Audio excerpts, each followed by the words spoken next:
పానీపూరి అనేది మనలో చాలా మందికి ఒక ఎమోషన్. వీధుల్లో బళ్లపై దొరికే ఈ చిరుతిండిని ఇష్టపడని వారుండరు. చిన్నపిల్లలైతే మరీ ఇష్టంగా లాగించేస్తూ ఉంటారు. అయితే పానీపూరి తయారీలో సరైన జాగ్రత్తలు తీసుకోకపోవటం, రుచి కోసం రసాయనాలు కలపటం, కలుషిత నీటిని వాడటం అనేది ఇవాళ ఎక్కువగా చూస్తున్నాం. ఇలాంటి అపరిశుభ్ర వాతావరణంలో తయారైన పానీపూరిని తీసుకున్నప్పుడు పొట్ట పాడవడంతో పాటు అనేక ఆరోగ్య సమస్యలు తలెత్తుతాయని హెచ్చరిస్తున్నారు డాక్టర్లు. బయట పానీపూరితో తలెత్తే ఆరోగ్య సమస్యల గురించి ఇప్పుడు తెలుసుకుందాం.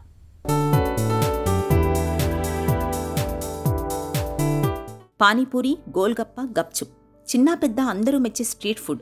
పానీపూరీలకు మధ్యలో చిల్లు పెట్టి ఉడికించిన ఆలు, కాబూలి చెన దట్టించి ఆపై పుదీనా, చింతపండు, మసాలా కలగలిపిన నీటిలో ముంచి ఇస్తుంటే మనవాళ్లు గుటుక్కుమనిపిస్తుంటారు. దాని రుచికి ఫిదా అవుతూ వహ్వా అంటుంటారు. గల్లీ గల్లీలో కనిపించే పానీపూరి బండ్ల వద్ద ఈ రుచిని ఆస్వాదించేందుకు అందరూ వరుస కడుతుంటారు. అయితే జిహ్వ చాపల్యాన్ని తీర్చే ఈ పానీపూరి ఇవాళ ప్రజారోగ్యానికి పెను ప్రమాదంగా మారుతోంది. రంగు, రుచి కోసం కొందరు వ్యాపారులు కృత్రిమ రంగుల్ని, రసాయనాల్ని, తక్కువ ధరలో దొరికే కల్తీ నూనెల్ని వాడుతున్నారు. చాలామంది పరిశుభ్రమైన వాతావరణంలో పానీపూరిని తయారు చేయడం లేదన్న విమర్శలు ఉన్నాయి. ముఖ్యంగా కలుషితమైన నీటినే కొందరు చిరు వ్యాపారులు వినియోగిస్తున్నారు. పానీపూరిలో నింపే నీటిలో ఈకోలి, క్లెప్సియల్లా, సుడోమోనాస్, క్యాండిడస్, ఎంటిరోకోకే వంటి బ్యాక్టీరియాలు ఉన్నట్లు పలు అధ్యయనాల్లో తేలింది. ఇవన్నీ మన ఆరోగ్యాన్ని ప్రమాదంలోకి నెట్టేవే.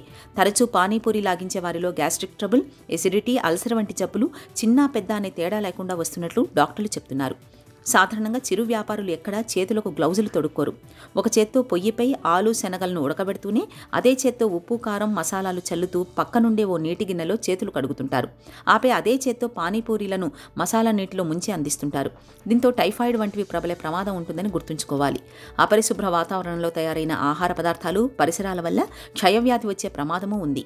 ఇదే విషయాన్ని అంతర్జాతీయ జర్నల్స్లో పరిశోధకులు కూడా చెప్తున్నారు. పానీపూరిలో ఎలాంటి నీళ్లు వాడతారో తెలియదు. కలుషితమైన నీటిలో బ్రెయిన్ ఈటింగ్ అమీబా ఉండే అవకాశం ఉంది.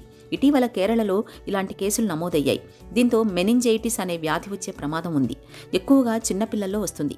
పానీపూరిలో వాడే పదార్థాల నమూనాలను సేకరించి వాటిని ప్రయోగశాలలో పరీక్షించినప్పుడు వాటిలో క్యాన్సర్లు కలిగించే రసాయనాలు అధిక మోతాదులో ఉన్నట్లు నిపుణులు గుర్తించారు. ఈ కారణంతోటే మన పొరుగు రాష్ట్రమైన కర్ణాటకలో పానీపూరి వినియోగంపై ఇప్పటికే ఆంక్షలు విధించారు. తమిళనాడులో కూడా పానీపూరీల వినియోగంపై ఆంక్షలు విధించడంపై యోచనలు చేస్తున్నారు.